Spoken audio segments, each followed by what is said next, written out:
Welcome to the What Really Happened radio show.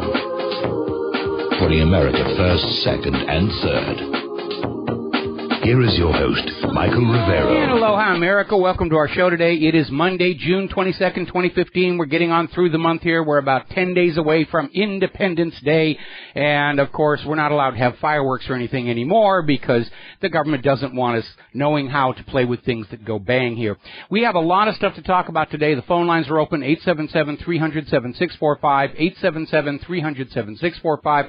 Tom is in our control room, ready to answer the phone when you call on in. Before we get into the news, though, I want to share kind of a little personal moment with you because after long search and study, I have finally gotten hold of a computer that is not backdoored by the National Security Agency. And for those of you not watching on BAM User TV, I'm holding up a Commodore VIC-20, which I found at a yard sale over the weekend, and I got it for like $10. And I bought it in a wave of nostalgia because this was the first store-bought computer I owned when I was younger. I built machines out of telephone relays before that, but this was the first right from the store basic computer I ever owned. It was the first personal home computer to sell more than 1 million units.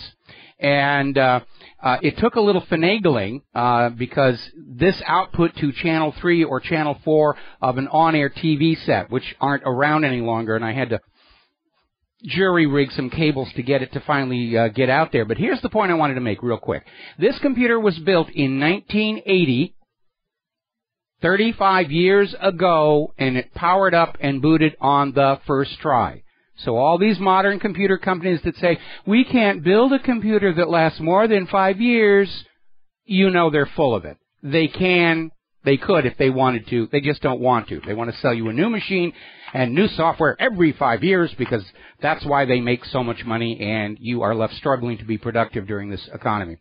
All right, now, we're still seeing a lot of politicking following that tragic shooting at the church in Charleston.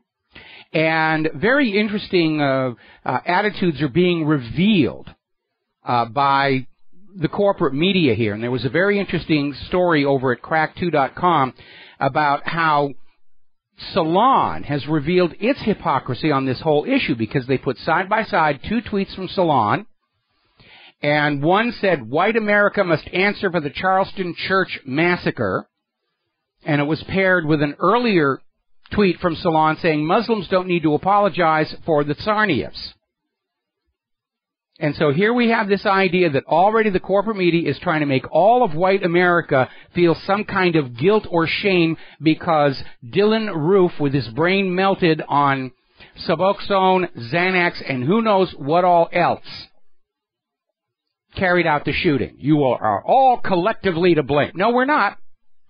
We are not. Americans are not collectively to blame for any of these mass shootings. We're not collectively to blame for the crimes of the U.S. government, just like the world's Jewish people are not collectively guilty for the crimes of the government of Israel, and the world's Muslims are not collectively guilty for the crimes of Al-Qaeda, whoever Al-Qaeda turns out eventually to be.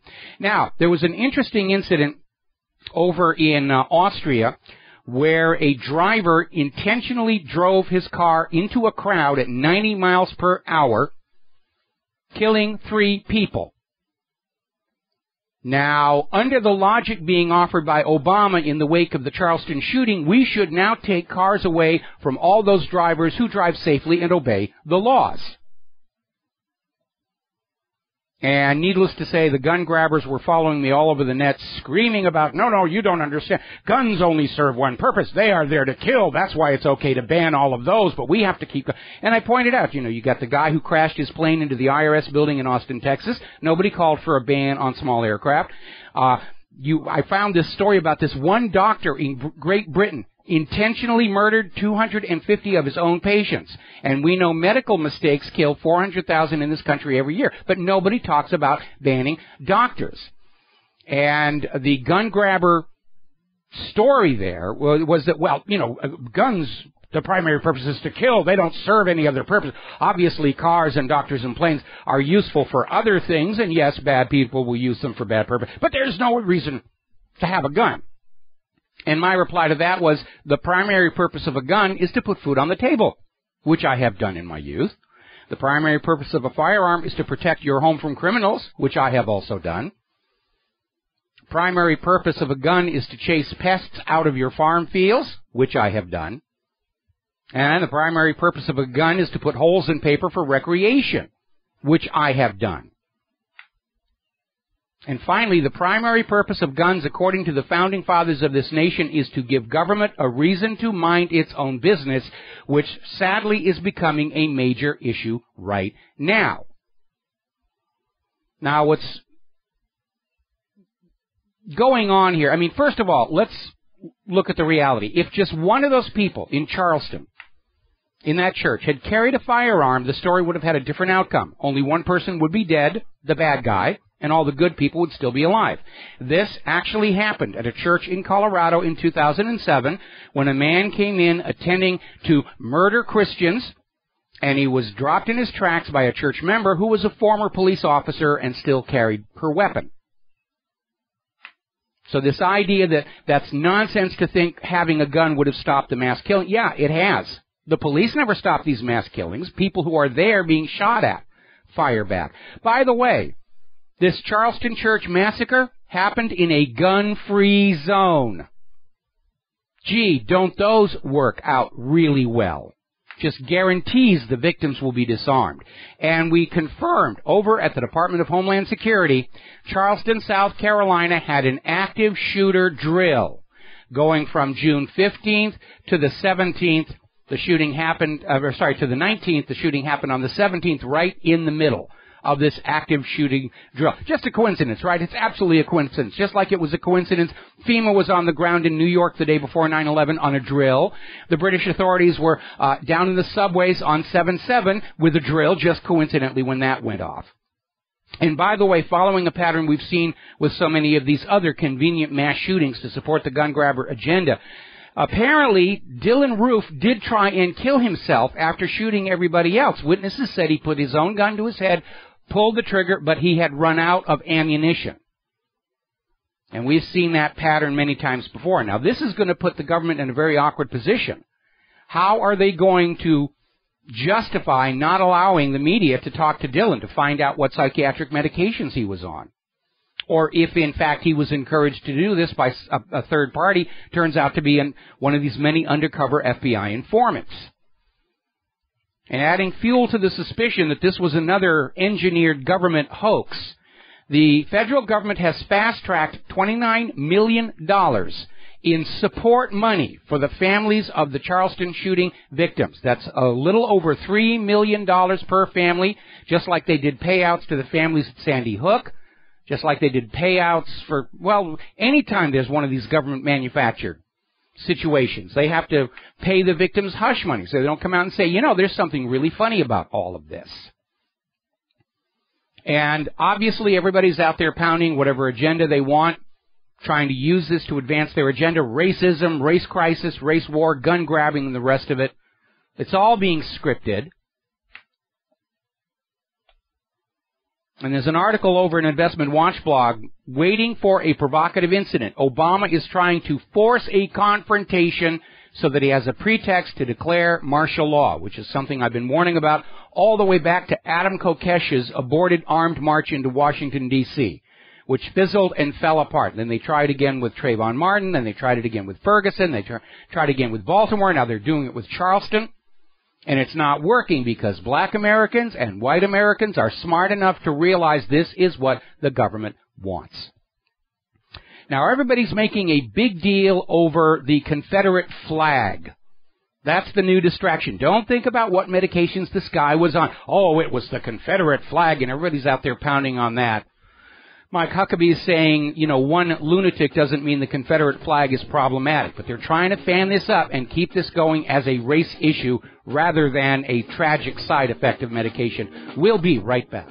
Aloha, America. Welcome back to the show. And the governor of South Carolina is just finishing a press conference in which he's saying that, yes, the South Carolina tradition of flying the flag of the Confederacy over their state house is coming to an end. They're going to take it down and just put the standard stars and stripes up there. Everybody's making a big deal about the flag because they don't want you thinking about the unrealistic gun grabber agenda, and they certainly don't want you looking at the fact that this kid who did the shooting was just off his rocker on these medications. Suboxone and Xanax are both known to trigger irrational violence. He was on additional medications. We still don't know what they were. And the propaganda is already on the defensive. Fox News over the weekend was saying, well, yeah, he was on marijuana, really, but the other drugs he was on, they don't cause violence. Really, it's got nothing to do with it. Maybe he was on that killer marijuana. Now, that idea that marijuana triggers violence is not backed up by any science. It is, in fact, another piece of propaganda regurgitated from this laughably obvious film that we were all shown in school called Reefer Madness, that if you smoked marijuana, you would become violent and you would rape women and you would crash your car and the rest of this stuff, all of which is completely ludicrous. We're going to grab a phone call here now. Andrew in New York, aloha, welcome to the show. What's on your mind?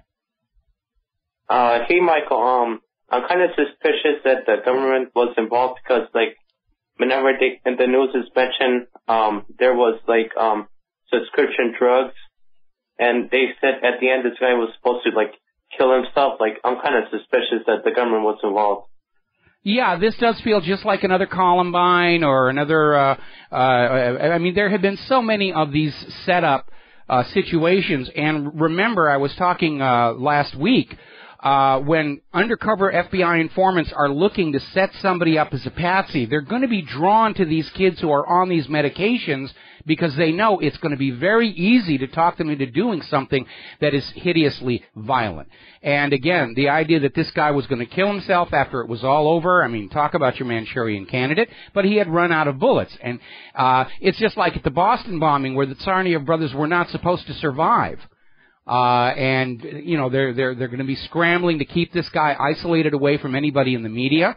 I'm sure he's going to get a government-appointed attorney to make sure that probably get the same one that they gave to Dzhokhar Tsarnaev. Walk into the court and say, yeah, he's guilty, send him away.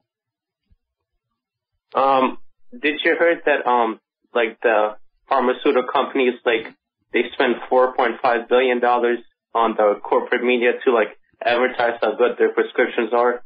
Oh yeah, it's a big money maker for the corporate media.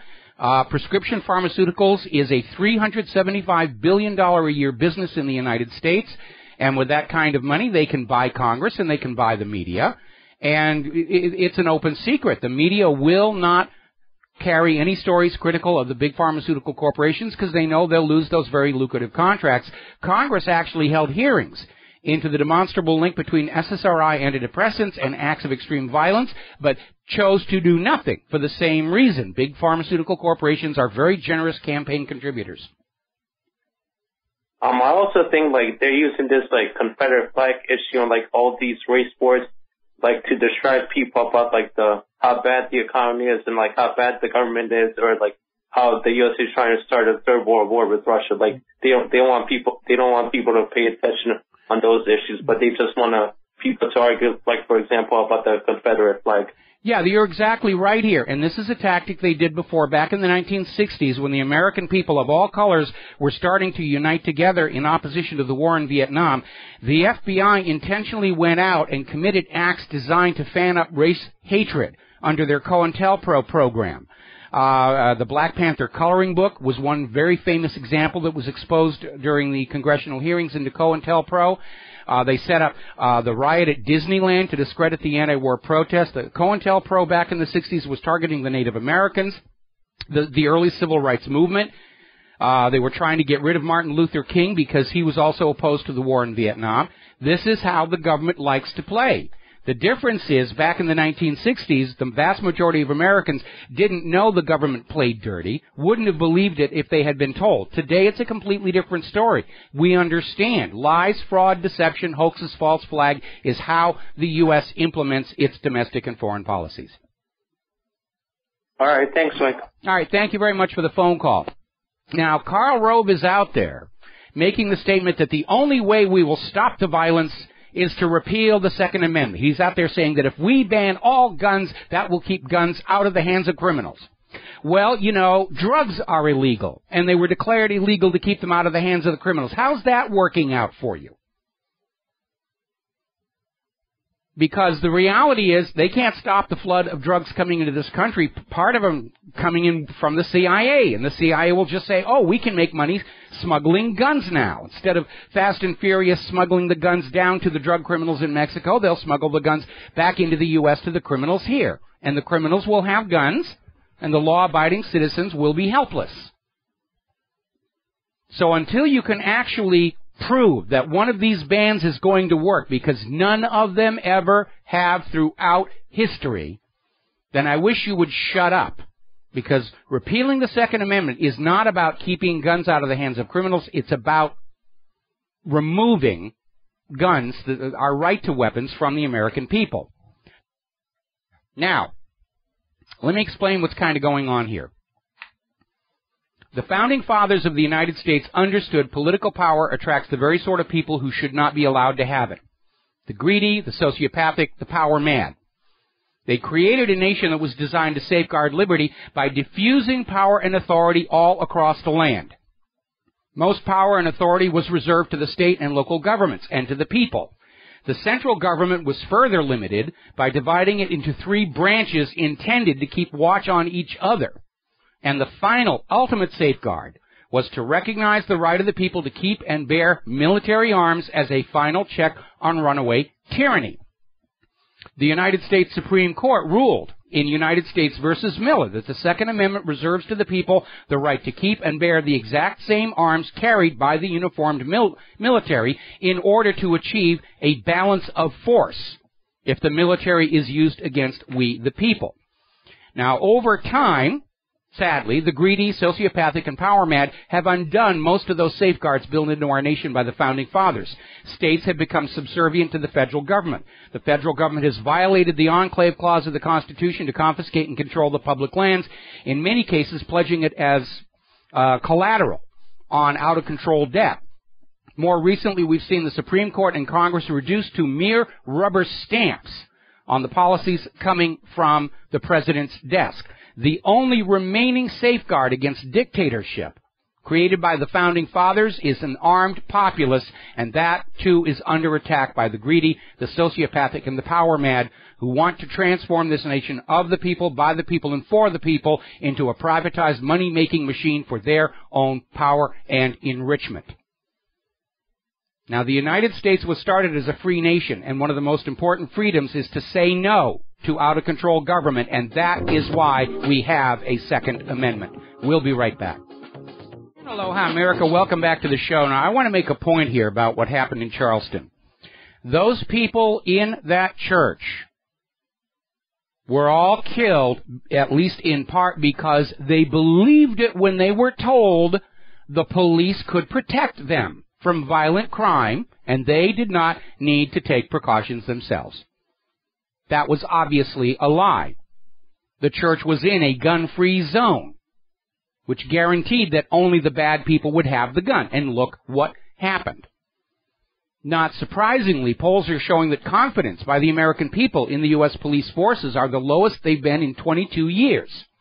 Between the civil forfeiture, the out-of-control police beatings, brutality, the fact that the police are killing 8 times as many innocent Americans as terrorists, and the fact that the police do not show up and intervene in violent crimes, and the courts have said the police are not obligated to protect you from violent crime because they're too busy with civil forfeiture and writing traffic tickets and other revenue-generating systems. So we have this bizarre situation where the law says the police don't have to protect you from violent crime, but you're not allowed to protect yourself because lots and lots of dead, bloody bodies make for good media ratings and push the anti-gun agenda, and the police will always show up after the crime is over, and they'll pose for photos with the dead bodies. But the average response time for a 911 call in the United States of America is running 21 minutes. And yet the gun grabbers are saying, you don't need to protect yourself. The police will be there. And those people in Charleston believed that at the cost of their lives. Now, up in Russia and Ukraine, the U.S. is just trying to get a war going anywhere. They don't even care who with. But we're getting a very interesting story, how the Assistant Minister of Defense For Poroshenko's government has defected to the Republic of Donetsk. And he's out there making a public statement that he has spoken with many of the top commanders in the Kiev forces. They universally have a negative opinion about the war. They do not like the idea that they're being ordered to kill and cripple and displace their own countrymen. And he says right now, Poroshenko is simply throwing into prison anybody who will not do as they're told to do. Doesn't sound like we brought much democracy over there.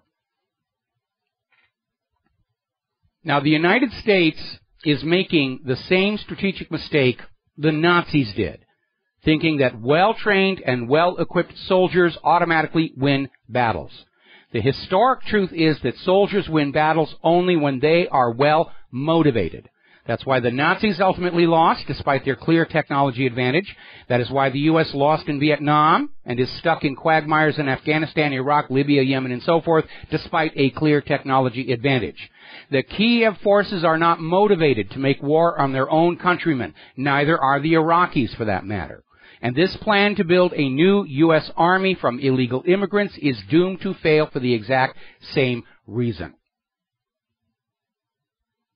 Been reading too many sales brochures. Okay, looks like somebody's trying to hack my server. We'll deal with that next commercial break. U.S. Secretary of Defense Ashton Carter is applauding the U.S. move to store heavy offensive weapons in Eastern Europe. Yes, we're going to put them up there. And basically, Ashton Carter is also out there saying that Putin is a malign influence in Eastern Europe. They're still pushing this idea. This is all somehow Putin's fault. And apparently Ashton Carter didn't get the memo because Ukraine's President Poroshenko has now openly admitted the overthrow of Yanukovych was a coup d'etat. It was not a popular uprising. It was not democracy. There was no constitutional process. These U.S. covert action groups came in and kicked Yanukovych out, put in the junta around Poroshenko. Poroshenko's now openly admitting it. And still the corporate media and the U.S. government are going to say, oh, it's Putin's fault. If you are a loyal American citizen, you'll believe that this is all Putin and Russia's fault. Absolutely. Only loyal Americans believe what we tell them to believe here. Another article coming out of Sputnik News. U.S. and NATO bracing for long-term standoff with Russia under Putin and beyond. They're bringing back the Cold War. Huzzah, huzzah. They missed the Cold War of the 1950s and 1960s. All they had to do was shout, commies! At us, and we were all conditioned to wet ourselves when we heard commies and say, oh, please, Mr. Government, save us from the evil communists, keep the world safe for those money junkie capitalists, but those days are gone. We've had an entire generation of young people raised without the benefit, as it were, of the schools brainwashing them to hate the Russians. Now, speaking of Russia, as the U.S. pours all of these offensive weapons into Eastern Europe, which has got to be making the Eastern Europeans very nervous, and of course, you're all paying for this. So if you're wondering why you're paying so much money in taxes and the roads aren't being fixed, the schools are collapsing from rot and the rest of it's because it's all going for bombs and bullets and so forth. Meanwhile, Russia is deploying squadrons of their Su-35 and Su-30 SM fighter jets to the western regions. Their side of the border, they're allowed to do that. And just a quick reminder, these are the fighter jets that are able to defeat and shoot down the U.S. F-22 and F-35, which isn't even in service yet. Further complicating the issue, the United States has grown very arrogant and confident in our submarine force and how stealthy it is, the black hole in the water, and apparently there have been several technological breakthroughs that make detection of these submarines actually quite easy in order to find tracking data, targeting data on them. And part of it is, I'm going to take a guess here. I don't know what they're actually talking about, but all submarines leave a thermal bloom in their wake that, because of convection, comes to the surface of the water. And there was a huge embarrassment years and years ago when the U.S. government, NASA, put up CSAT. It was one of the first of the imaging radar systems to monitor the world's ocean, and it was a civilian project for academic research, and it turned out it was detecting the wakes of submarines on the surface, even though the submarines were themselves submerged. So it was all quickly taken over by the U.S. government. It was all classified. We know that the U.S. has been pouring money into these boondoggle projects because that's what makes the military-industrial complex rich and happy and good contributors during election year. The Russians and the Chinese have been spending their much reduced available funds much more smartly. Their goal isn't to enrich their political cronies. Their goal is to come up with things that actually work. And it's another reason why we should derail this rush to war with Russia and China, because we're going to lose this one here. Now, the United Nations has finally come out with their report on the war crimes committed during last year's incursion into Gaza and gone on the record as saying that these war crimes were intentional and ordered by high-ranking members of Israel's government. Israel's out there screaming that the report is biased, that it puts too much of the blame on Israel, that the only way the report could be fair is if they had an equal number of war crimes by Hamas as Israel. Well, Hamas did commit some war crimes, but nowhere near as many. But the American corporate media is out there trying to imply that the guilt was equal on both sides because that's what Israel wants, and that's not what the UN report says. And they're making a point. The war crimes committed by Israel were intentional. They were ordered from the highest levels of the Israeli government, just like the highest levels of Israel's government ordered their people to attack the USS Liberty. So, all right, we're going to take another break for commercials, and we'll be right back. Aloha, America. Welcome back to the show here, and I'm just looking at this article came in from Breitbart where they're talking about how there's this community organizer who was telling black youth in South Carolina, avoid forgiveness, do not police your rage. In other words, they're trying to fan up racial tension. This is 1960s COINTELPRO all over again. Obama wants race riots in the streets of multiple cities any way he can get it, because then he can declare a national emergency, martial law, suspend what's left of the Constitution, and complete the transformation of the United States from a republic of free people with a democratically elected government into a total fascist dictatorship. And we are well on the way there. Now, getting on back to Israel. Israel's out there whining and screaming and crying that the UN report is unfair because it shows so many more of Israel's war crimes in Gaza than Hamas. The reality is Israel committed more war crimes than Hamas. And the UN is saying Israel's war crimes were intentional. They set out there to commit these crimes, and the UN is saying these top officials ought to face trial in The Hague. Now, Israel's trying to justify some of the things that were in the report, like the shelling of a clinic. And I'm not kidding you.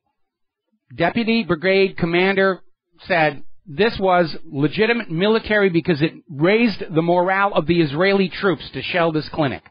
That, I am not kidding you, is their excuse. Remember all those Israelis who went up on the hills overlooking Gaza with their sofas and their picnic tables and take out pizza, watching the howitzer shells and the missiles going on in and killing people, and they just thought it was a fine old time.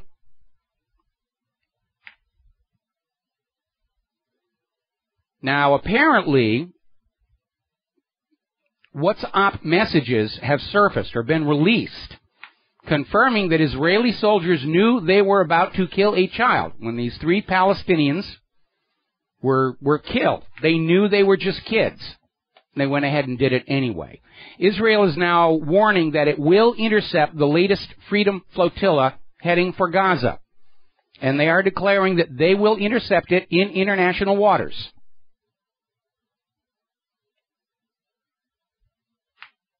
Anyway. Now, France has gone in saying maybe it is time for a final arrangement to be made between Israel and Palestine. They're pushing the two-state solution. Israel does not want that. France is saying Israel should go back to their 1967 borders and just say, okay, Palestine has as much a right to exist as Israel does. Netanyahu was saying absolutely not. They couldn't defend their 1967 borders, despite all the weapons the U.S. taxpayer is forced to buy for them, and the fact that Israel is in fact a nuclear nation. Netanyahu further went on to say that Israel rejects international dictates as to how it should behave. This, of course, coming from the same government that dictates to the rest of the world on an ongoing basis, including to the U.S. Congress. Dictates that Iran not be allowed to have nuclear weapons, dictates that Syria surrender the Golan Heights, dictates that Lebanon surrender the Litani River, dictates that nobody bring food into Gaza, dictates that everybody believe the official blessed story of the history of World War II. Israel's really good at handing out dictates and rejecting when other countries come in and say, we think we've got a better idea for you. And it is this arrogance, this kind of a double standard of behavior, that it's okay for Israel to do this but not you, that is destroying the credibility of the Israeli government. And apparently Netanyahu's having some problems in his own government. He walked out on his own cabinet meeting yesterday because apparently a lot of his members of his cabinet don't bother to show up, or they show up and they're taking phone calls, or they just show up and then leave to go do other things. And he can't get any respect from his own cabinet. So I'm sure he'll come over here to the United States Congress so he can have a room full of people just bowing and fawning all over him and shouting his name to the skies, because obviously the U.S. Congress is really good at making him feel wonderful about himself, building up his self-esteem here, because he's not getting it from his own government. Now, last week we were talking about this insulting video that Israel's foreign ministry put out trying to get ahead of the release of the UN War Crimes Report. And it basically was it made fun of the Western media. And the cartoon was these Western media were out there saying, oh, well, you know, Israel's in there doing all this destruction, and then there were cartoon Hamas people committing bombings and acts of terror behind the reporter, and it met with a very negative reaction. Okay, first of all, the implication that the Western media was somehow being bamboozled by Hamas, and second, the fact that they were using a cartoon sends the message that Israel thinks we're all children. We'll just fool you with a cartoon here. We'll show you in the cartoon that what Hamas is really about, and forget what you actually see with your own eyes. Forget about that tragic photo of the Palestinian baby with the entire back of his head blown out. We have a cartoon to remind you that Hamas are the bad guys. And this cartoon created as badly as, Reefer Madness did. And Israel's foreign ministry has now taken the video down and saying, well, we guess it was misunderstood. You didn't get the message we intended for you to get. Actually, we got the message loud and clear.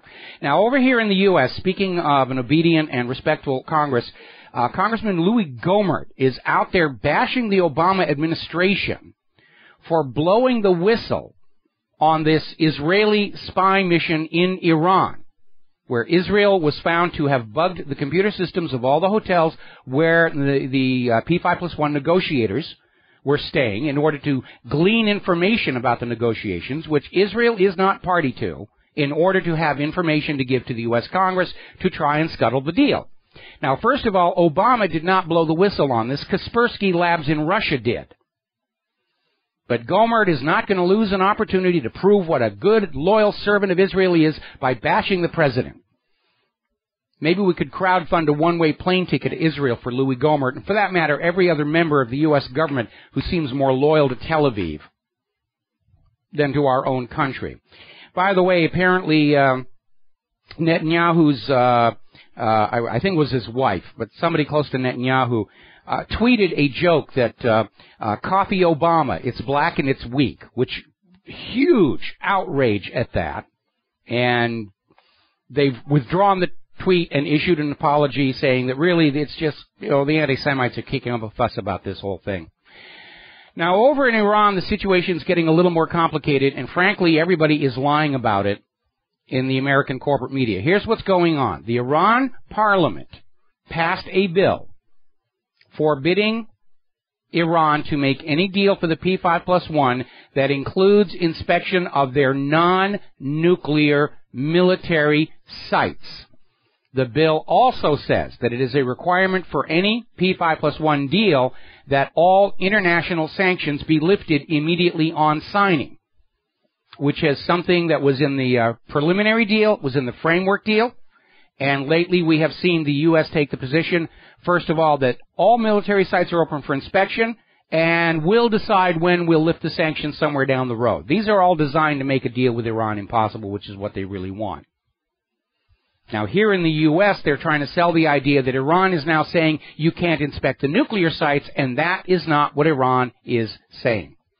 Iran is saying the deal is for you to inspect our nuclear sites. There's no reason for you to go inspect any other military facility other than you want a green light for out-of-control espionage into our self-defense forces. And remember, Israel has not initiated a war of conquest with anybody in 200 years. They're not the threat to world peace. Israel and the United States are.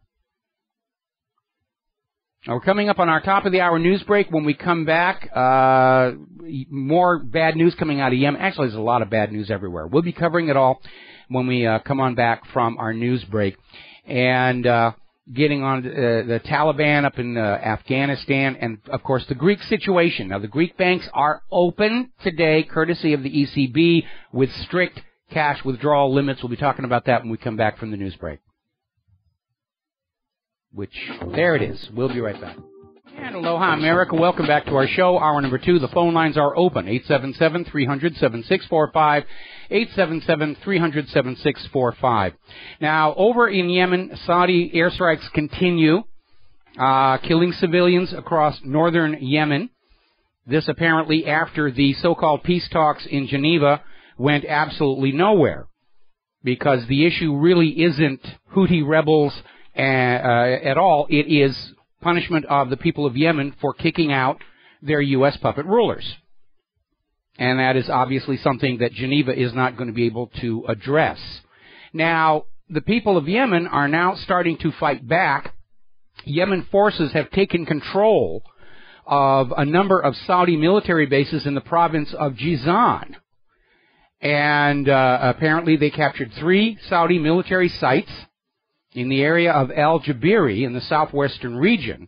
And so it's not really going all that well. And it gets back to what I was saying about motivated fighters.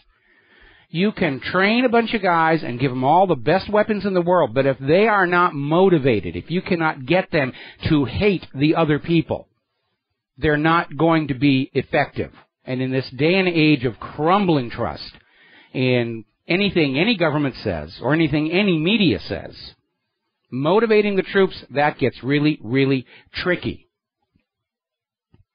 Now, up in Afghanistan, the Taliban have attacked the parliament in Kabul. And they're saying Taliban, Taliban, Taliban. But when you read further into the coverage, it says actually there's a lot of groups taking part in this. And what's going on in Afghanistan is the people of Afghanistan are trying to take their nation back from U.S. puppet rule. Raises the question, how is Obama going to sell Americans on the need for yet another military adventure in Afghanistan, the graveyard of empires? Or is he just going to bribe Saudi Arabia to bomb the Afghani people on his behalf? Now, FBI Director James Comey is out there screaming terror, terror, terror, terror, terror, terror threat. ISIS is out there. ISIS is going to get you. They're already in the country. They're planning something bad.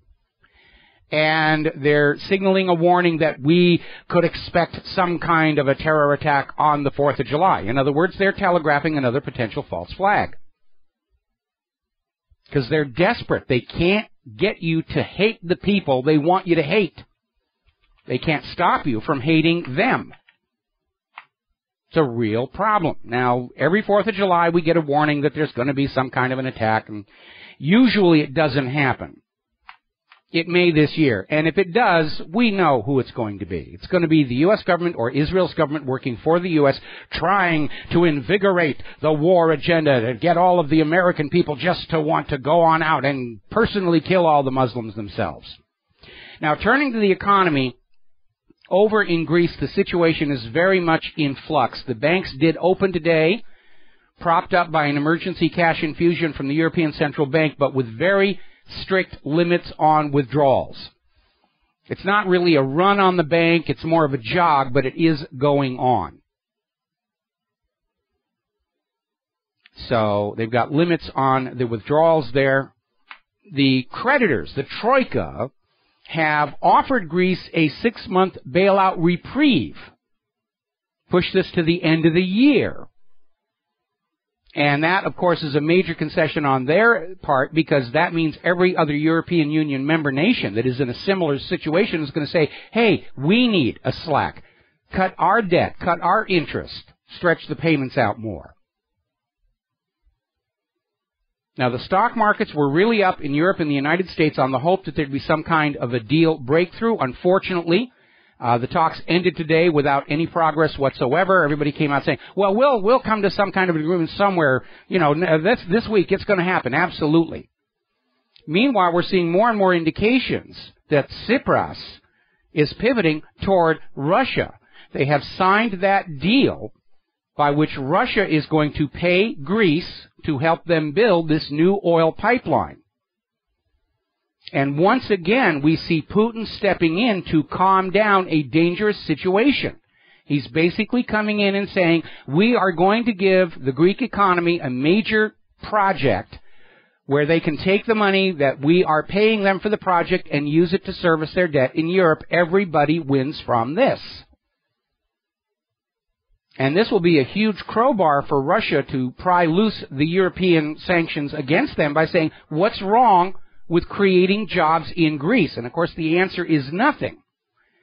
And the whole world is beginning to realize the U.S. is a big bully, the European Union is a big bully, the money junkies are all big bullies, and Putin is out there once again taking the high ground and finding a solution that works for everybody. Of course, American-owned oil interests don't want that pipeline to go through at all. And it puts them in a very awkward position, because if they try and shut down the pipeline, Putin's going to come back and saying, what, you want Greece to default and unleash that derivatives firestorm? Putin's a brilliant, brilliant chess player. I wish we had more world leaders like him, but we don't. He seems to be an endangered species. And I don't mean that to say that he's going to go anywhere soon, although I would not be surprised if there was an attempt on his life. And the accidental shoot down of Malaysian Airlines Flight 17 over Ukraine may have been a botched attempt to assassinate Putin, because his Russian presidential aircraft was flying through the same airspace at the same time, painted the same basic colors, from a distance could easily be confused for that Malaysian Airlines. And remember that report coming out of Ukraine, the pilot who shot the plane down made that odd comment, it was at the wrong place at the wrong time. Well, okay, if Malaysian Airlines Flight 17 was in the wrong place, what were you expecting to be there that looked like a passenger jet painted white, red, and blue? And that, of course, would be Putin's presidential aircraft. Not as grand as Air Force One, but it is built in a civilian passenger jet, and it's painted in a paint scheme very, very similar to that of Malaysian Airlines. Now, in Athens, there are major protests again in Athens, saying the people will not be blackmailed. They're protesting against austerity, because it simply does not work. It's just another excuse for the money junkies to take more money away from ordinary people and put it in their pockets. And you cannot have a functioning economy when all of the wealth is in the pockets of a very few. It just won't work. It never has. It absolutely never has. Austerity is just greed. Because in an economic system where they can just create the money out of thin air, they could provide money to the lower levels of the economy, working class, middle class people, to restart the economy, but they won't do it because they can't feel rich unless they see everybody else poor. Now, despite Putin's trying to calm the situation down, or maybe because of it, the European Union has just extended their economic sanctions against Russia until February of next year. Russia's response was, we don't really need Europe. We don't need your products. We don't need your values. We can get along just fine because they're pivoting more toward Asia. Their economy has grown 17% this year. Belgium has decided they've had enough of this nonsense. They are unblocking frozen Russian assets, and they're saying, we want to do business with Russia. They have a strong currency, they have manufactured goods, they have agriculture, they have markets for our products. Peace through commerce, that's what we're going to do. Now, here in the United States of America, G. Edward Griffin, who's the author of an amazing book called The Creature from Jekyll Island, we've had him on the show, says that the Federal Reserve is now completely out of control. It's a runaway machine. They have no choice but to go on cranking out newly created money every single day, pouring it all over Wall Street to make it look like the economy is still working. And now they can't stop, because the instant they stop, it's all going to fall apart. We are headed to Weimar-style inflation. Remember those Zimbabwe, the $100 trillion note? That's where we're headed right now. We'll be right back after these words from our sponsors. Oh, hi, America. Welcome back to the show here. Now, getting on back to that alternative pipeline, it's called the Turkish Stream. Russia is contracting with Greece to build much of it. Turkey has granted permission for the engineering survey for the offshore part of the Turkish Stream pipeline. So it's moving ahead. And, of course, this is shifting the balance of power, at least in terms of energy infrastructure, away from Europe, which is something they don't want. And it's not too surprising that over in TASS they're running a story about how the U.S. is concerned over this sudden Greece-Russia friendship. You're not supposed to be friends with Russia. You're supposed to continue being the slave of the private central bankers over here. Don't you understand the rules that we just made up? And that's really what it's all about. The Western fascist private central banking model is on the edge of failure. Remember PNAC last century, the Project for the New American Century? Well, we're into the New American Century. Look what it has actually accomplished for the world. And it's all negative. It's made the bankers insanely wealthy. It's been good for the money junkies and bad for everybody else. And it's brought us to the edge of a new potentially nuclear world war. The British government has just issued advice to tourists heading to Greece, telling them to take along enough euros because the ATM machines, the teller machines, could be switched off without warning. So they're getting really, really serious about that. Now, last month they had the G20 summit in Australia, and not a lot came out of there. But one thing, Ellen Brown came out and noticed that the group rubber-stamped new global regulations that make Cyprus-style bank bail-ins a worldwide reality. In other words, the G20 agreed universally that when the banks get into trouble, they can help themselves to their savings account holders' money to deal with the crisis.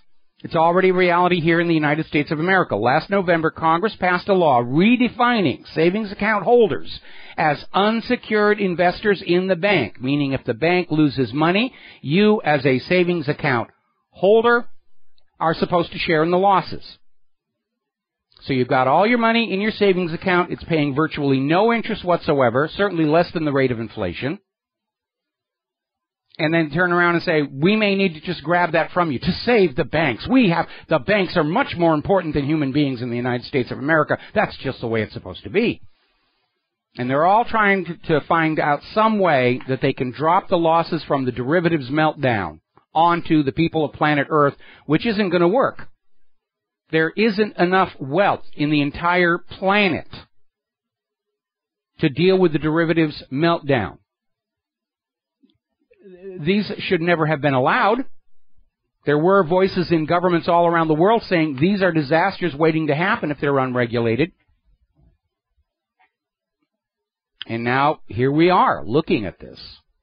Now, there's an interesting article over in The Guardian talking about how the Bank of England basically issued a paper called Money Creation in the Modern Economy, co-authored by 3 economists from the bank's Monetary Analysis Directorate.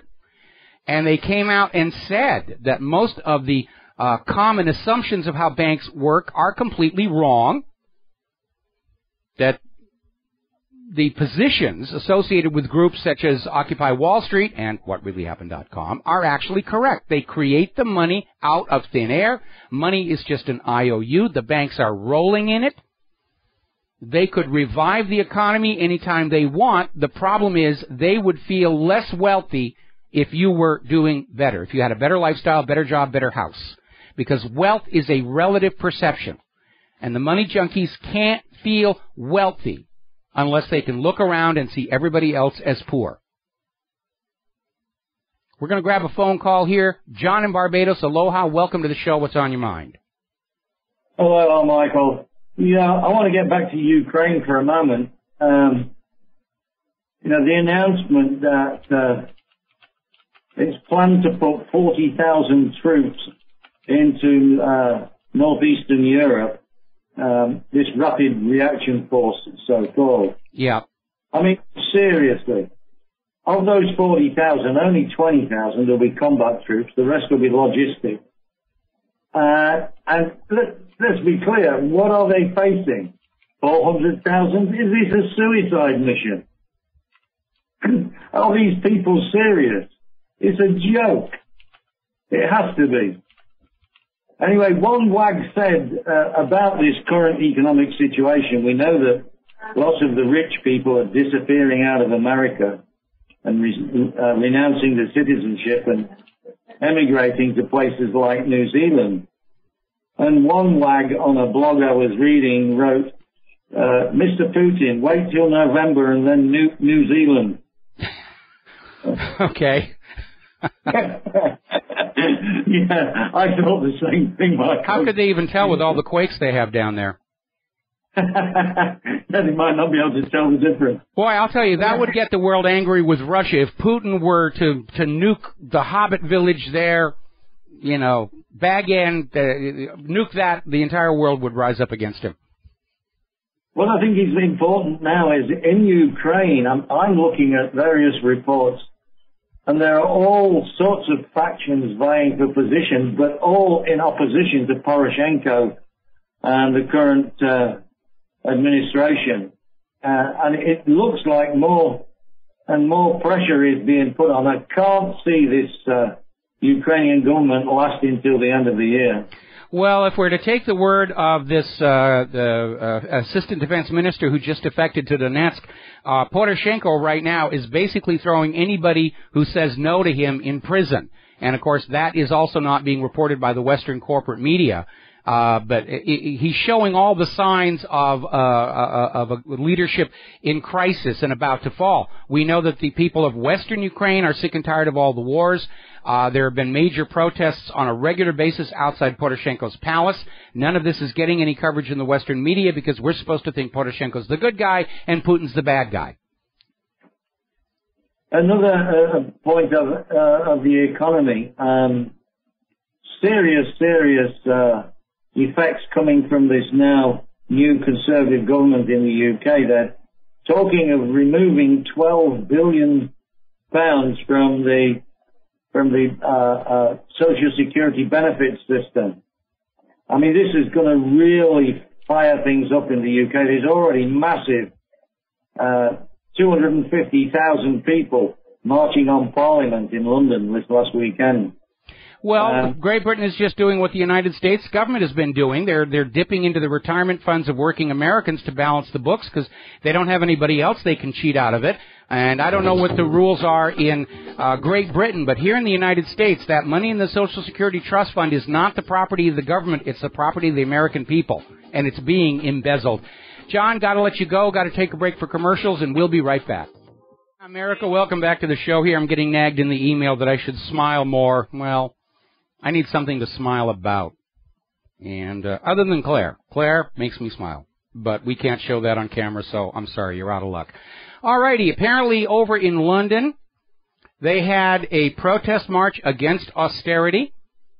100,000 people, not a word in the American media, because you're supposed to think that everybody loves austerity and everybody's perfectly willing to make do with less so the money junkies can have more.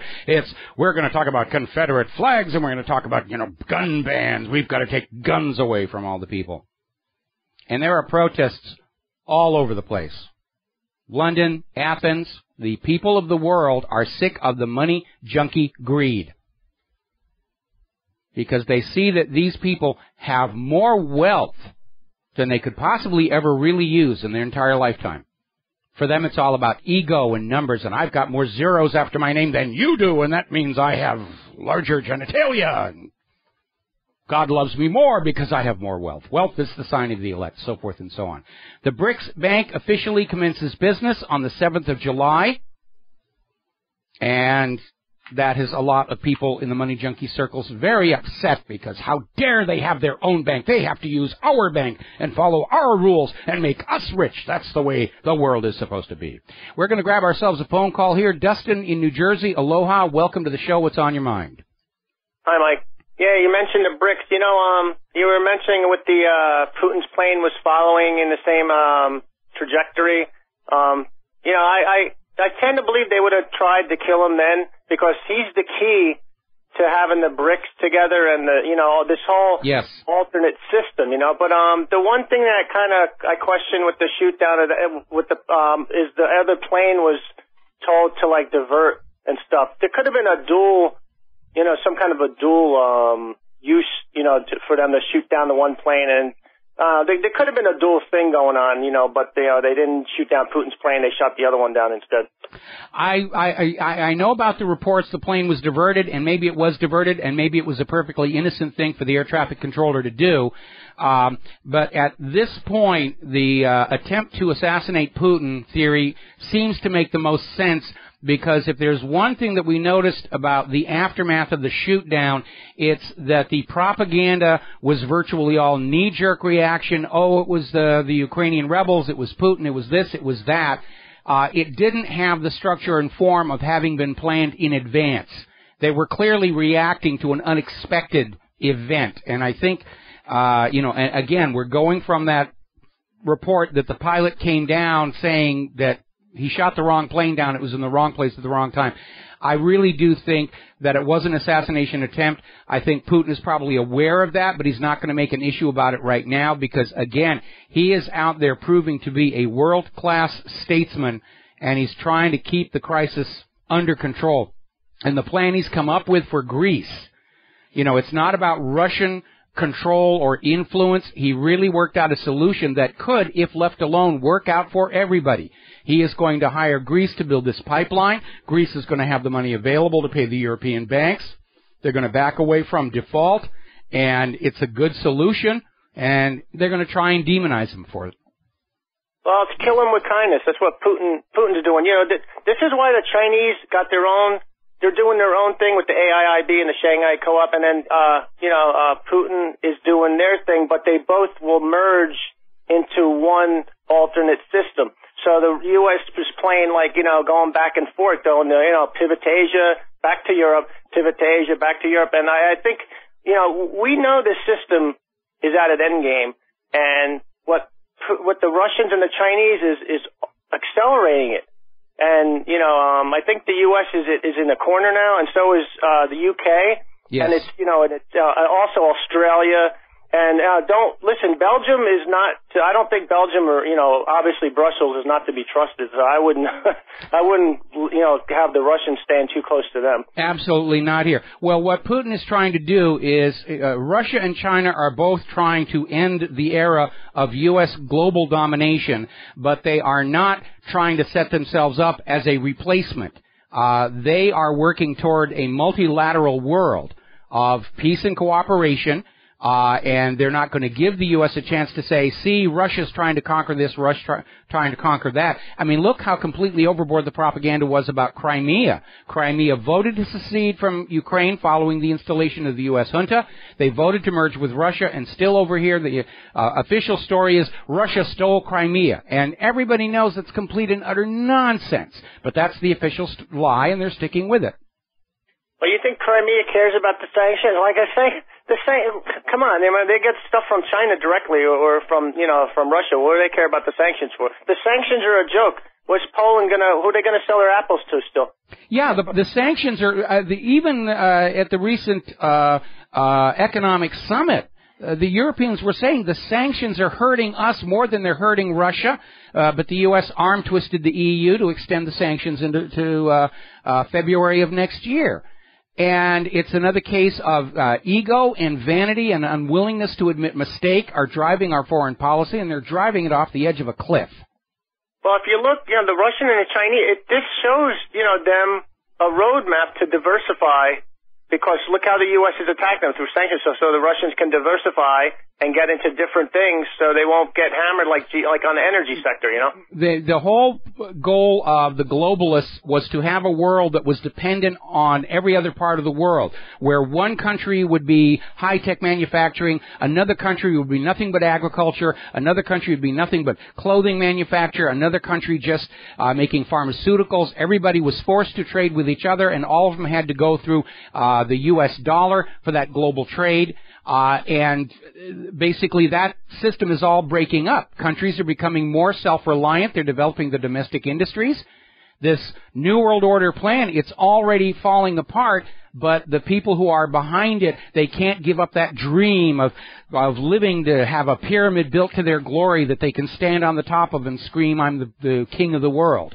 And well, it's unipolar versus multipolar. The problem with having one, like the U.S. as the world reserve currency or anybody's, is you put all your eggs into one basket. And if one country goes, they all go. It's a chain reaction. It's better to have each country separate. That's exactly right here. National borders serve the same function for economies and politics as fireproof doors in a building or watertight bulkheads in a ship. And if you prop open the fire doors or lock open the hatches on the watertight bulkheads, it feels like things are better because you can get around the building of the ship a lot quicker. But the first accident that comes along destroys the entire building, sinks the entire ship. And I think Putin understands that we need to go back to a world where there are a multiplicity of nations, each taking care of themselves and trading a little bit across the border.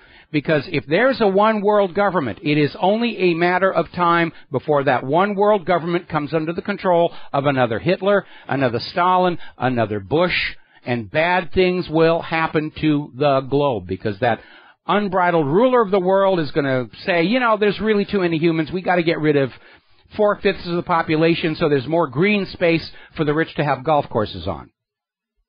All right, thanks, Mike. All right, thanks an awful lot. We're going to let you go. All righty, 4 million American homeowners still underwater. That number may already be obsolete because out in California, due to the drought water shortage problem, property values are plummeting. And more Californians every day are discovering that their homes are now worth less than what they owe on those mortgages. So that is also spiraling completely out of control. Central federal government has really messed up what used to be the greatest nation on earth. We're not going to get that greatest nation status back until we allow this government to collapse and replace it with something better, as Thomas Jefferson said. We'll be right back after these few words.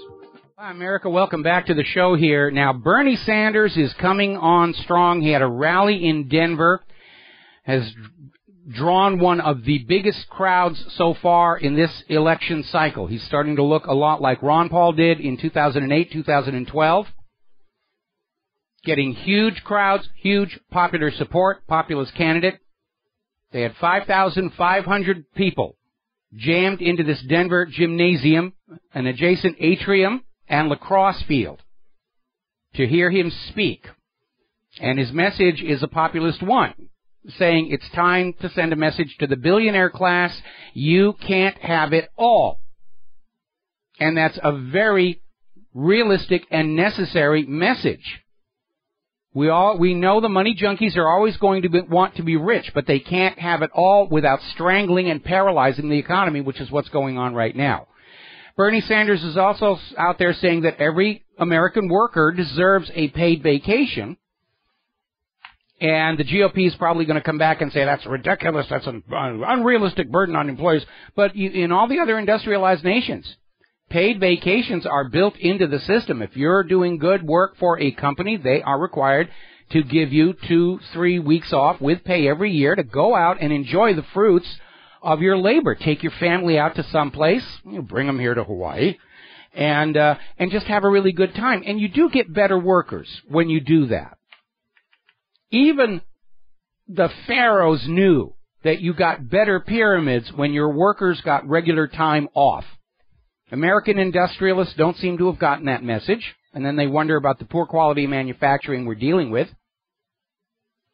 But Bernie Sanders is proving to be very popular with the grassroots, which means we can count on the Republican and Democratic Party machines to do everything they can to keep him out, just like they did Ron Paul.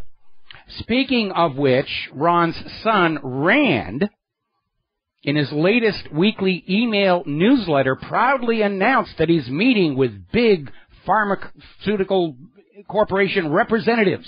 I am meeting with all these people who make these $375 billion a year selling you these pills. Ironically, on the very same day, Paul tweeted out to the masses that he wants to eliminate the army of lobbyists in D.C. I love the smell of burning hypocrite in the morning. Now, the United States Supreme Court supposedly is handing down a bunch of rulings today. Not included will be the gay marriage ruling and the Obamacare ruling, but Obama is not taking any chances. He's apparently preemptively going out and taking a swipe at the Supreme Court justices about how dare they stand up to him, which, for somebody who claims to have been a constitutional professor, it is the job of the Supreme Court to stand up to the President and the Congress and say what you're doing is not constitutional. That's the Supreme Court's job, to keep the other two branches of government in compliance with the Constitution and the Bill of Rights. Have not been doing a really good job of it. Both the Supreme Court and the Congress are little more than rubber stamps for policy coming from the Oval Office. They don't like that public image, so every once in a while they'll stand up. But now Obama's out there screaming about Obamacare. And here's what gets really weird. Okay, let me see. I think I have it here. We have an article on whatreallyhappened.com today where basically Barack Obama has very quietly acknowledged in public that the Obamacare website system is a disaster. Look at how many years it took for him to state the obvious. And it was a disaster, and it's paralyzed medical processing in this country. It's driven costs up. Far from being the Affordable Care Act, health care in this country is more expensive and less available than it was before, in part because they can't process all the paperwork here. You want to know how bad medical care in this country is? There's a very popular TV show that was out there just a year or so ago about a guy who is cooking industrial quantities of crystal meth so he can pay his hospital bills. That is so real about what's going on in this country. Now, there is a new scandal about to erupt regarding emails and the Benghazi deception by Hillary Clinton and the Obama administration. And Hillary and Obama have got themselves into a heck of a corner because Congress has released 200 pages of newly uncovered emails involving Hillary Clinton and raising questions about if Hillary and Obama have been truthful with the Congressional Committee. Now, Trey Gowdy has demanded the State Department say whether it has these emails in their records, which the law says they're supposed to. And if they do, it means the State Department withheld them, and the only party who could do that would be President Obama. If the State Department doesn't have these emails, then it means Hillary never turned them over to the State Department, which makes her a liar. They're in a real corner. Oh, let's go bomb Russia. That'll take their minds. Let's have a shooting in Charleston, South Carolina. That'll take their minds off the Benghazi emails here. And it gets even better than that. Everyone's been talking about the Clinton Foundation for Charitable Works, and it turns out that it may not actually be a legal charity at all. Because the Big Four accounting firm PricewaterhouseCoopers, which counts the Academy Award votes, apparently never verified that the Clinton Foundation actually has tax-exempt status for its various charitable sub-entities. And this may be the reason why so little money that goes into that foundation actually goes out for charity. Because under the law, if you are a tax-exempt charitable foundation, 51% of what you take in has to go out for charitable purposes. And with the Clinton Foundation, it's something like, single digit. And the way they get away from that is they're not actually a tax-exempt charitable foundation. That's a big stink here. As a side note, the federal government finally, years after the fact, got around to busting 4 fake cancer charities that defrauded $187 million from Americans. These were the Cancer Fund of America, Cancer Support Services, the Breast Cancer Society, and the Children's Cancer Fund of America. All turned out to be private for-profit corporations. And they went out and advertised, we're helping to cure cancer, and they took in all this money, which they basically gave to themselves in very generous paychecks, and they went out for things like trips to Disney World and new cars, college tuition. And this is really kind of tacky because not only were they basically stealing from the American people under false pretenses, but they were basically getting money that might have gone to real cancer charities had they not been swept up in these large advertising campaigns. And now it's looking like the Clinton Foundation may be along similar lines. It's not actually a legal charity, and they can spend that money on anything they want. All these millions of dollars coming in from foreign governments and private financial interests. They can just do whatever they want with it. Now, Hillary Clinton likes to bill herself as a candidate, as a women's champion. But we know that during her husband's term in office, Hillary was in charge of the bimbo war room to basically smear anybody who came forward to say, hey, my husband has been harassing me. And it looks like she carried that same practice into the State Department because apparently sexual harassment claims by women tripled while Hillary was Secretary of State.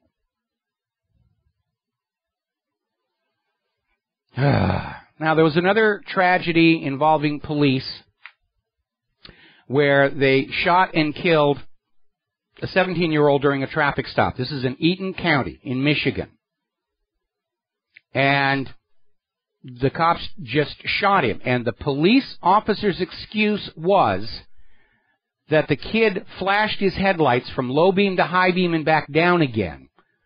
And the officer was convinced that this child may have been part of a sovereign nation or militia movement, and the headlight blip was an emergency signal calling for an armed backup to the conflict. That's it. The headlights flipped. Oh, he must be part of a militia. He's sending for help to attack us, and they shot and killed him. The family is saying, of course, that's complete and utter nonsense. It is out of control. We'll be back after the news.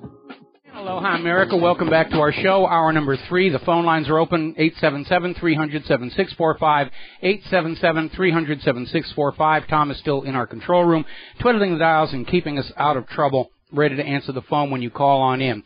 Do you remember at the end of the second incursion into Iraq when George Bush got up on that aircraft carrier and there was the big banner on Tri-Fly behind him saying, "Mission accomplished"? Well, I guess it all depends on what you think the mission actually was. It certainly wasn't to get rid of Iraq's weapons of mass destruction because they didn't have any. And it wasn't to punish Iraq for 9/11 because Iraq had nothing to do with it. And it wasn't to punish Iraq for supporting Al-Qaeda because Iraq and Al-Qaeda were actually ideological enemies. But if the goal was to make Iraq the most dangerous place in the world for civilians to live, well then, by golly, they've succeeded in doing that. And it is a reminder, every single nation where the U.S. goes in and overthrows the government and puts in puppet rule, it is a disaster for the people and the nation. Because the goal is to make the money junkies richer than they already are. Now, there's an interesting little article over at Government Slaves. Recently declassified documents show that when the United States military was testing the impact of mustard gas, they conducted race-based tests in the hope that African Americans and Puerto Ricans were perhaps less susceptible to the gas than white soldiers, in which case we're going to send these guys in here. And mustard gas is a very nasty substance. My grandfather on my mother's side, the one who used to get drunk with Richard Nixon, lost a lung to German mustard gas in World War I. It is nasty, nasty stuff here. Now, last week we were talking about how the nanny state was really going out of control, as typified by this story where Child Protective Services in Maryland grabbed the children, 2 children, from the Mitive family because the children were allowed to play alone in a nearby neighborhood park. Now, there is a movement among parents called free-range parenting, where it's okay for your kid to go out and play. And the police and Child Protective Services in Maryland have now backed off and said, yeah, letting your kid walk down the street to the park to play does not represent parental neglect. And it is a refreshing breeze of common sense.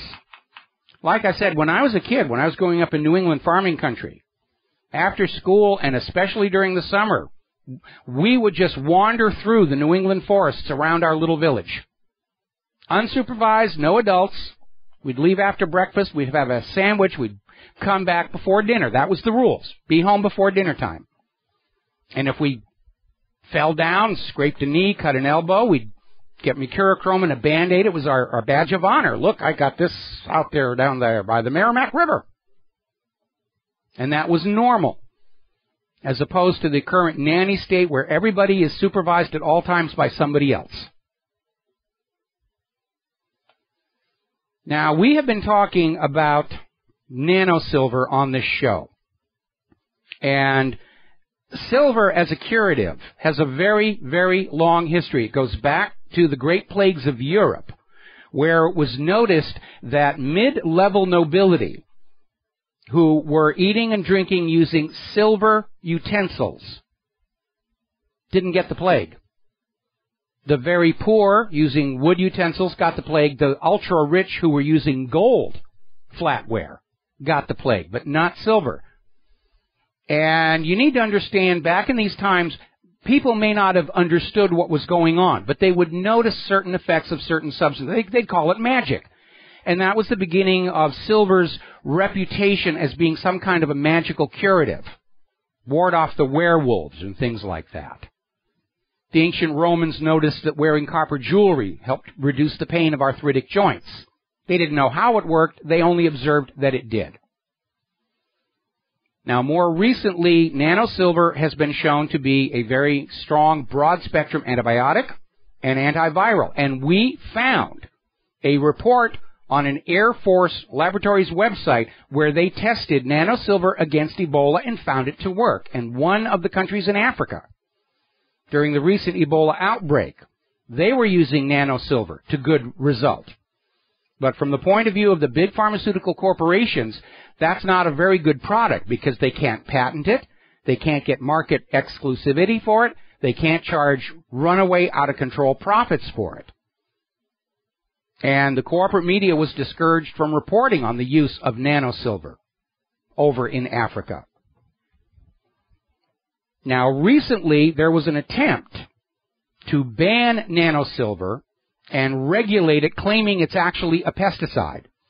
And there were all these so-called public interest groups that were standing up saying nanosilver is dangerous. You can't let them buy nanosilver.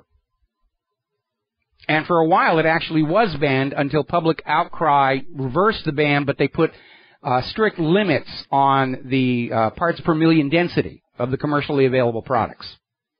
It turns out, according to this story over in tbyil.com, all of these organizations that were lobbying the EPA to ban or regulate nanosilver were being funded by Merck and other large pharmaceutical companies, because their goal is to remove from your reach cures that you can make for yourself, grow in your own garden, to keep you dependent on their commercially made products, even though many of those products are derived from the same sources. I'll give you a good example. Valium, one of the most abused tranquilizers in the country, is just reprocessed valerian root. They'll take valerian plants, grind them up, dye them pink, put them in a bottle, and charge huge amounts of money for it. Plus you have to go to the doctor to get a note for it. They don't want you growing valerian root in your own backyard. They don't want you making your own nanosilver, because if you're treating and curing your own ills, you are of no use whatsoever to the medical industrial complex. And so, not surprisingly, we're finding out that, once again, the government move to ban something known to be useful and effective was funded by large pharmaceutical corporations. I mean, the medical industrial complex uses nanosilver themselves. It's a key ingredient in ointments applied to burn victims. It's in those drops that they put into a baby's eyes as soon as it's born. They know it works. They just don't want you to have it because you might use it instead of buying their more expensive custom-made patented molecules. The carbonazis are at it again, and they're getting more and more ridiculous here. There was an article over in The Independent. Remember, that's the same newspaper that back on March 20th of 2000 proclaimed that snow and ice are now a thing of the past because of human-caused global warming. And today they have an article out there saying that because of global warming, the loaves of bread that we buy in the supermarket are going to be smaller because there will be less proteins in the grains. Really? Couldn't you just use more grains? I mean, that's what's really going on. The way corporations are maximizing their profits and hiding inflation is to put less product in each package and make you pay for it. I mean, if you are into snack chips, you probably noticed by now you'll get this big puffy bag of Wizzo crispy things. And you open it up and you discover the package is mostly air, and the chips maybe come up to 1/3 of the height of the package. And they have a little sign on there saying contents may have settled during shipment. No, they're just not putting that much in there. The shrinking products are all about growing profits for the corporations to basically the business model of the United States is to sell you less product but charge you more money for it. It's got nothing to do with global warming. When we come back, the latest attempt by the global warmers to force their view on the rest of us. Aloha, America. Welcome back to the show. We're talking about human-caused global warming and this ludicrous story in The Independent that because of global warming, our loaves of bread will get smaller at the supermarket. Well, the loaves of bread are already getting smaller, and it's got nothing to do with global warming. It has to do with the business model of charging you more for less product to make more money. That's basically it, is what's going on here. And by the way, in the comment under that story, I put a link to a page we put together here at whatreallyhappened.com of all the things that have been blamed on human-caused global warming, some of them actually contradictory. Global warming will make this greater. No, global warming will make that smaller. And they go back and forth and back and forth. And it's a huge, long list. I mean, there's absurd stuff on there. Global warming will lead to more dandruff. Global warming is going to be good for bordellos. Global warming is going to be bad for bordellos. I mean, it's just amazing. They're just out there grasping at anything to make you think that global warming, human-caused global warming is bad, and you will atone by paying a carbon tax. And we've had several record-setting winters in a row, which completely undermine the idea that the world is getting warmer, regardless of who's to blame. And they're still out there screaming that humans are destroying the climate. It's got nothing to do with the sun. It's got nothing to do with cosmic rays. It's got nothing to do with the shape of the Earth's orbit. If it wasn't for humans, Earth would be perfect, pristine, and unchanging throughout all eternity. And that, of course, is complete nonsense. Climate always changes. There has never been a time in the 4.5 billion year history of planet Earth that climate was not changing. It's just the latest cause to trick you out of your money and your obedience. And I guess if we were all graduates of Common Core, we'd be inclined to believe them. But we're not. And actually, a lot of the kids who've gone to the Common Core schools aren't buying it either because they realize that Common Core is just there to turn them into morons who feel good about themselves. Now then, there's another story. This is over at What's Up With That. Apparently, Breitbart picked up on the fact there is a petition on Facebook to ban any pages or accounts that question human-caused global warming. They set a goal of 500,000. So far, they got 3,000, probably most of which are bought and paid for from some PR firm. And this article, unfortunately, takes the position that even if climate denial is bad, we shouldn't deny them their freedom of speech, which is true, except they've fallen into this propaganda trap of using the phrase climate denial, okay, to describe people who are skeptical regarding human-caused global warming. Nobody actually doubts that the climate changes. Okay? Nobody's denying climate. We're denying human-caused global warming, but they've reshaped the word in order to ridicule the skeptics. Oh, these people don't think the climate changes at all. Yeah, we know the climate changes. The issue is the claim back in 2000 that snow and ice were a thing of the past because of human-caused global warming clearly was not accurate. At the very most generous, you can say they were flat out wrong. Given that they're still pushing this Kool-Aid, it is an intentional fraud and deception. Nobody doubts the climate changes. Always has, always will. The issue is the claim that the Earth is warming dangerously, despite several record-setting winters over the last few years, and the claim that human activity represents the major driving force of climate on Earth. And it doesn't. Do we have an impact? Yeah, all life forms change the environment around them. The contribution is minuscule. The human contribution to atmospheric carbon dioxide is a fraction of a single %. Solar output is the primary control of climate here on Earth. Solar output is in decline. It's at a 100-year low. That's why we're getting all these cold winters. But they're out there still trying to push this idea that climate change, global warming, is entirely the fault of humans, and you will atone by giving us your money and your obedience. Now, apparently, Congress is still trying to find some way they can ram through what's been called the Monsanto Protection Act. Now, a couple of years ago, they tried to pass it as a separate bill, House Resolution 933.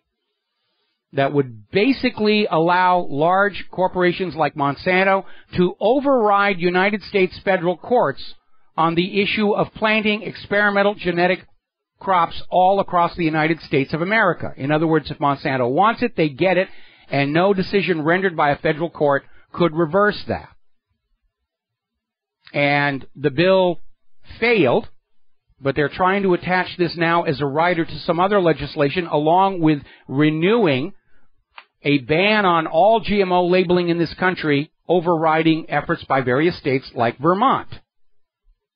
And if that does not tell you that we have become a fascist economic dictatorship, nothing will.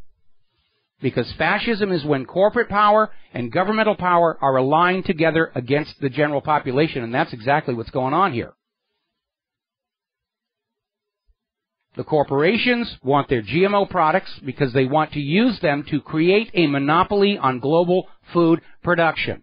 They want to do with seeds what the Federal Reserve did with the dollar. Everybody on the planet has to come to the United States and get our ink and paper or our GMO seeds in order to feed themselves or do business. That's the real goal behind this. And the GMO plants are not producing any more food than the natural varieties. They're actually producing less. They are far less resistant to the real-world variations in weather, hydration, and temperature than the natural varieties. That's what led to the BT cotton disaster in India. But the goal here is to get the GMO seeds out there, to get rid of natural seeds, just like they're trying to get rid of natural cures right now. It may have even been intentional, trying to kill off the honeybees to get rid of the natural pollinating mechanism. So everybody has to go to the GMO companies to get their food seeds, and by golly, we're in control of the world's food. They'll do what we tell them, or we'll let them starve. And the real danger there, besides submission to tyranny and monopoly and dictatorship, is these GMO companies make a lot of mistakes. They've made a lot of mistakes with a lot of their products. They're now acknowledging some of these things cause cancer, and they're selling them out there anyway because in their dreams of unbridled wealth and power and monopolistic control over food production. What happens if they make a mistake and something gets in there? Like the epicite gene. Has that gone wild? because that's an extinction level event if that's out there contaminating all the corn on planet Earth. Their greed has led them to make some very reckless choices. We'll be right back. Oh, hi, America. Welcome back to the show here. Now, earlier in the program, I was talking about this little upset Netanyahu is having with his own cabinet over in Tel Aviv, where apparently members of his cabinet aren't showing up for meetings, or they're showing up and then leaving, or they're just making phone calls and texting while Netanyahu's talking, and he finally walked out on his own cabinet. And I made a joke to the effect that, well, Netanyahu, if he wants, respect and blind adoration, that he's going to have to come to the United States of America. And sure enough, it turns out he is planning a trip to Washington, D.C. He says that he's responding to an invitation from the White House. The White House is saying, no, actually, we didn't invite him. He's just sort of barging on in. He wants to speak before Congress again so they'll all scream and give him standing ovations and feed his vanity because he's not getting it from his own people. All right, let's see. Getting on back to the news here. As you know, there is a major epidemic of bird flu that is causing tremendous harm to the poultry industry in the United States of America. We're already starting to see chicken prices go up, turkey prices go up, egg prices are skyrocketing.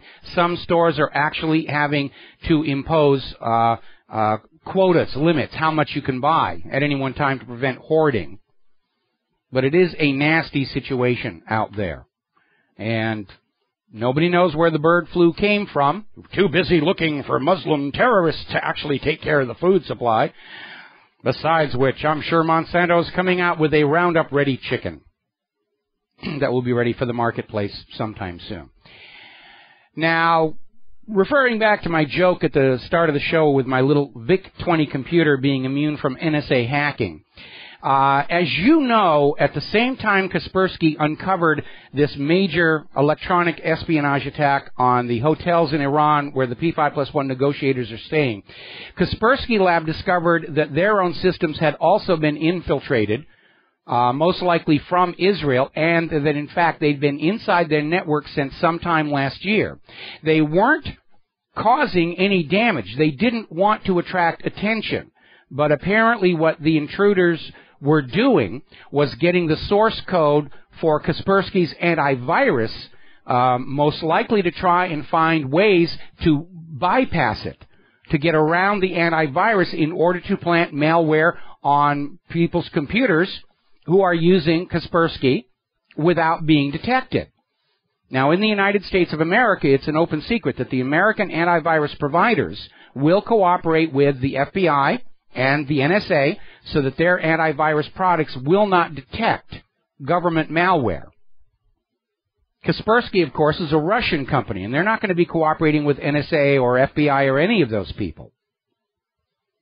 And apparently, Edward Snowden has now leaked that NSA and GCHQ have been engaged in a systematic campaign to break into all the antivirus and security firms that weren't cooperating voluntarily all the way back to 2008 in order to allow their malware to get past the security systems.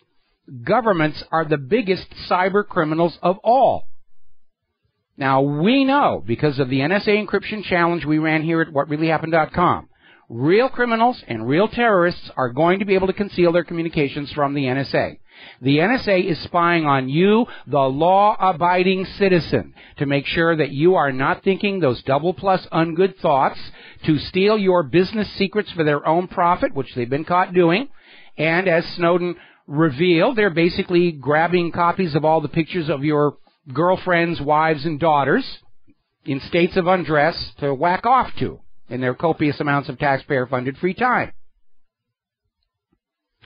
Now, as I mentioned earlier in the show, President Obama has now admitted that the Obamacare website is a disaster. And even that is being very, very kind. And it's another illustration of what I meant about ego is dominating the decision-making out of the White House. Because before the Obamacare website launch, all of Obama's advisors, even the people working for the company that built it, were saying this is not ready to deploy. And Obama said, no, it's my name on there. I promised the American people this would launch on this date. We need the tax revenues from these more expensive insurance policies. We will go forward. And it was a disaster.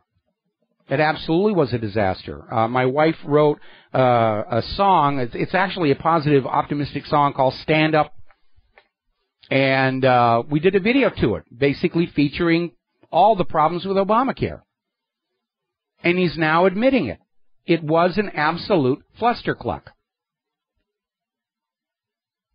Took a long time for him to admit it. It's not like he could stand up there and say it's working and a success. It isn't. That's like Captain E.J. Smith standing on the bow of the Titanic as it slips under the water saying, don't worry, it's all going to be fine. I got some duct tape. We'll close this. We're going to be great. Or the captain of the Hindenburg, as, you know, the rear end is exploding. He says, hey, we're fine on the front end. It's all going to be okay. Obama reminds me of this optimist who falls off the top of the Empire State Building and he's down about the 50th floor saying, well, so far so good. It's exactly the way he's approached Obamacare and the computer system, not to mention Iraq, Yemen, Libya, Iran, and so forth. Over at Investors Business Daily, as the Supreme Court cranks up on this latest Obamacare decision, they're asking openly, will Chief Justice Roberts of the Supreme Court be intimidated one more time into going along with the Obamacare agenda? Because it's obvious that's what happened the last time. When Obamacare was going before the Supreme Court on its constitutionality, Chief Justice Roberts was opposed, and at the very last second, he does a 180-degree change, says, yeah, it's legal under the Commerce Clause. He's the deciding vote to pass Obamacare in the Supreme Court. Then he left the country for a week's vacation in Malta to duck the resulting media firestorm as to why he changed.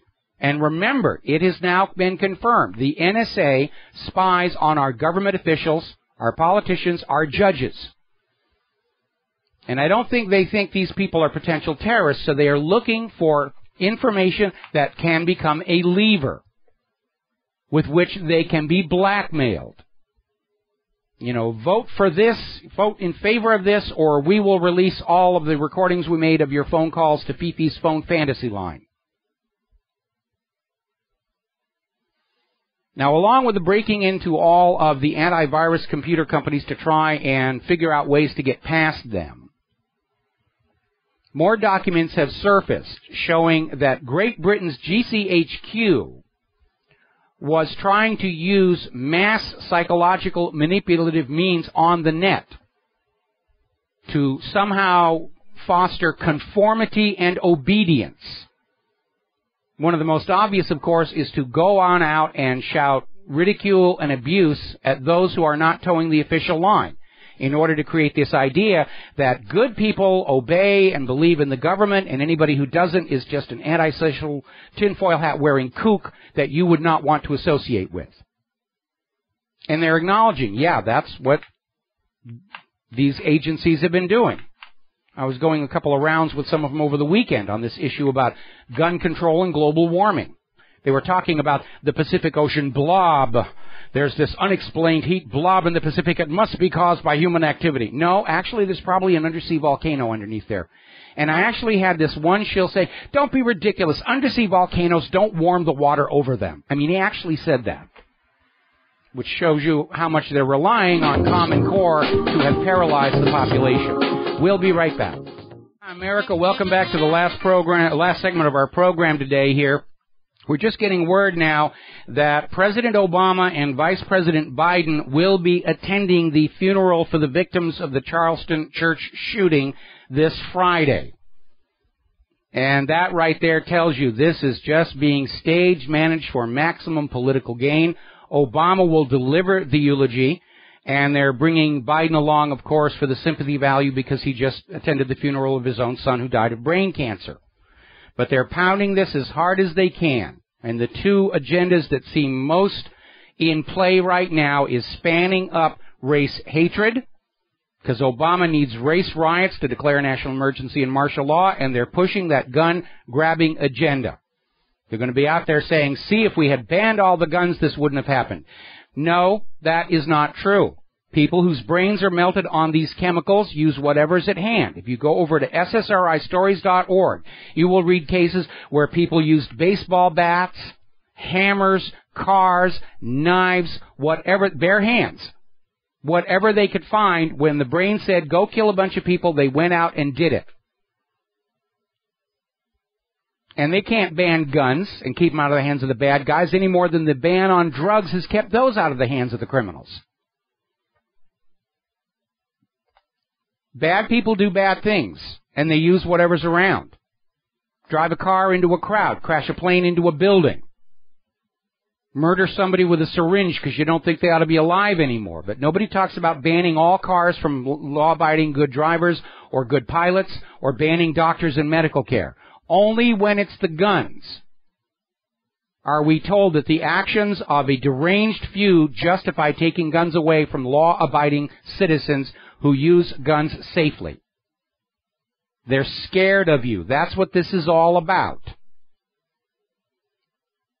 The government has gotten this nation into a situation where the only way they can perpetuate their wealth and power is to take more away from you.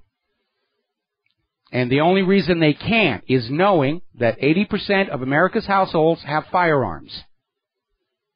If they can talk you out of them, then they can come on in and take whatever else they need. Your savings account, your gold, your silver, your jewelry, your daughters, your sons, whatever they want to keep this little empire from crumbling. And it's not going to change the ultimate outcome. All it can do is delay it. I'm afraid that Wall Street and Washington, D.C. are the reason this is not the greatest nation on earth any longer. Because they took what was once the greatest nation on earth and said, how can we make a buck off of this? How can we become rich and powerful on this? Look at all those wealthy Americans. We just have to figure out a way to loot them. It's time for the harvest. We've let them get rich enough. Now it's time for us to just grab it. Only they can't. For the very reason the Founding Fathers gave us that Second Amendment. Because when the internal checks and balances on the government all failed, the last bastion to preserve the liberty and freedom of the American people was the American people being armed and willing to fight for their freedom. Now, I'm not advocating armed revolution, and neither were the Founding Fathers. Their goal was to have a federal government looking out across the land and saying, we need to go steal more from the people, and then saying, maybe that's not a good idea. They can fight back. And government would be held in check from tyranny by the fear of meeting armed resistance, not actually getting a bloody battle. So far, it's working, and we know it's working because if it wasn't working, they wouldn't care if we had guns or not. But this government can't back off the course that it's on. It has sold its soul to the Wall Street money junkies. And all they can think of is, we have a right to steal more from the people to keep ourselves going. It's become the hue and cry of the private central banks all around the globe. We have a right to take wealth from the people to keep ourselves in business. And no, they don't. They have, in most countries, the ability to steal the wealth of the people. They don't have that in this country as long as we keep that Second Amendment. And hope that we have a government wise enough to realize that an armed attack on the American people is a fool's errand and that they won't even initiate it to begin with. Now, free speech is under attack over at Reason magazine. There's a bizarre government brouhaha going on. And up until recently, Reason magazine was barred from talking about the situation. There was a gag order saying, we're coming in, we're going to mess around with your system and your freedom of speech, and we have a gag order saying, you can't tell anybody we're doing this. Remember the big stink over the national security letter, where they would come in and say, you have to do this, and you may not tell anybody we came in and did this. If anybody asks, it was your own idea. There is no constitutional basis for a national security letter. There's no constitutional basis for gagging the targets of government action. The First Amendment is there so you can say, hey, the government is behaving badly. Now, apparently the issue is that there was an article over an action by the government which drew a lot of criticism in the comments section. And the government wants the identities of all those who dared comment criticizing the government.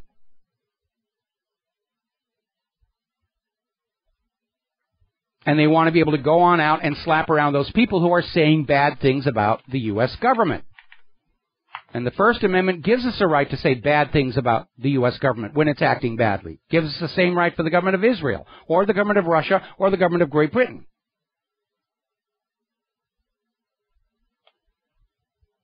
And this tyranny is spreading all over the place. The United Nations Special Tribunal for Lebanon was originally supposedly set up to find and bring to justice the assassins of Lebanese Prime Minister Rafik Hariri, who was assassinated 10 years ago, along with 20 other people in a massive bomb explosion. They have, not too surprisingly, never found a suspect. Instead, they're spending millions of tax dollars trying to put a journalist, Karma Kayat, in prison for 7 years. Not because she killed the late Lebanese leader, but because of her report on the case that exposed the court's stunning incompetence. And the UN is also demanding that Kayat's media outlet, Beirut-based TV station Al Jadid, pay a $7 million fine for pointing out that they were incompetent.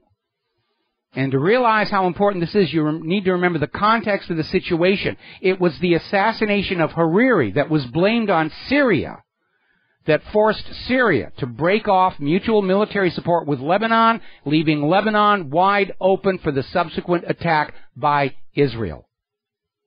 And so we have this special tribunal for the United Nations, couldn't or wouldn't identify the assassins of Hariri, but is going to go on out and put the reporter pointing out their incompetence and ineffectiveness in prison. So even the United Nations has gone down the path of dictatorship and tyranny, and that was not what the UN was supposed to be. Now, there's a story here where a U.S. government contractor has been examining the situation out at Fukushima, and he says the ruins are so fragile, especially the component that's down in the ground. It could, with just the next earthquake, go catastrophically fizzle. I mean, there are indications fission is taking place under the ground. Earthquakes could just shake it down even more. He's saying that the Japanese government should declare all of Fukushima uninhabitable. Instead, the Japanese government is saying, no, it's okay, you can go back in there. Ann Coulter says a little radiation's good for you. And they're trying to farm and export food products from Fukushima, which are contaminated with radiation. Somebody wrote an email to me asking why the government isn't doing anything about Fukushima, and I replied back, they can't. They're downplaying it and marginalizing it because there's not a thing they can do about it. It's all downside for them, so it's not important. We've got to talk about banning the flag of the Confederacy. All right, there's the music. Time for me to get out of here and get some coding work done on the new website. It's coming along. It's going to be available very, very soon, hopefully around July 4th. Please take a moment to call your local talk radio station. Ask them to carry the programming from Genesis Communications. Direct them to gcnlive.com. We'll be back tomorrow. Aloha, America.